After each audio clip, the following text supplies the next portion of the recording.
মানুষকে কি বলা যায় সকাল ভেবে পায় না। সে খেয়াল করলো তার জিভ ভারী হয়ে গেছে। তারপরেও অনেক কসরত করে বলল, কে আপনি? ধ্রুব সেই আগের মতোই মুগ্ধ চোখে তাকিয়ে আছে। মেয়েটাকে বিব্রত অবস্থায় দেখেও তার ভালো লাগছে। টানা টানা চোখে ঘন পাপড়ি মাঝে মাঝেই ঝাপটাই। ধ্রুব অবাক হয়ে চোখগুলো দেখলো। মনে হচ্ছে শিল্পীর হাতে আঁকা। মেয়েটা দেখতে ভারী মিষ্টি, কিন্তু একটু খাটো। ধ্রুবর কাঁধে পড়বে। লম্বা চুলগুলো বেশ নজর কাড়া। ধ্রুবর প্রশ্নের উত্তর দেওয়ার কোনো তাগিদ নেই। কিছুক্ষণ চুপ থেকে বলে, আপনার চুলগুলাকে কি খাওয়ান? সকাল ভেবাচাকা খেয়ে অচেনা আগন্তুকের দিকে তাকিয়ে থাকলো। তাদের দুজনের আজকে প্রথম দেখায় কেউ কাউকে এমন প্রশ্ন করে বলে তার ধারণা ছিল না। ভালো করে ছেলেটার দিকে তাকিয়ে দেখলো। ছেলেটার মাঝে একটা শহুরে ভাব বিরাজমান। কোনো ছেলের সাথে কথাবার্তা বলার অভ্যাস সকালের নেই। এমন অচেনা ছেলের সাথে রাস্তায় দাঁড়িয়ে কথা বলতে কেউ দেখে নিলেই সর্বনাশ। গ্রামের মানুষজন তিলকে তাল বানাতে এক দণ্ড দেরি করে না। তাই কিছু না বলেই সেখান থেকে দ্রুত পালিয়ে গেল। ধ্রুব কিছু বুঝলো না।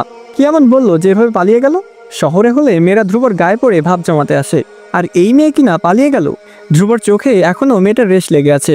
কালো 3 পিস জড়ানো, ফর্সা শরীর জলজল করছিল। কালো জর্জেটের ওড়না গলায় পেঁচিয়ে সামনে এনে রেখেছে। দীঘল কালো চুল বেনি করে পিঠে ঝুলিয়ে দিয়েছে। বাবা মা কি এই বেনি কন্যাকে দেখেনি? এই মেয়েকেই পছন্দ করতো? তা না, পছন্দ করেছে এক 1.5 ব্যাটারি পিচ্চিকে। ওই পিচ্চি মেয়েটার হাসি মনে হলে ধ্রুবর মন তেতো হয়ে যায়।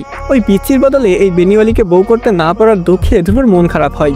অবশ্যই এই বেনিওয়ালিও ছোট, কিন্তু ওই বোনটাই ফিলিংসটা আসে না, এই আর কি। বেনিওয়ালি চলে যাবার পরে ধ্রুবর কুয়াশার উপভোগ করা হলো না। মন খারাপ করে মাথায় কালো হুডি চাপিয়ে বাসায় ফিরল। সারা রাত না ঘুমানোর জন্য হয়তো তার খুব ঘুম পেলে বিছানায় শুয়ে একটা লম্বা ঘুম দিল। সকাল বাড়িতে এসেই তার ছোট বোন জেরিনের সাথে দেখা হয়।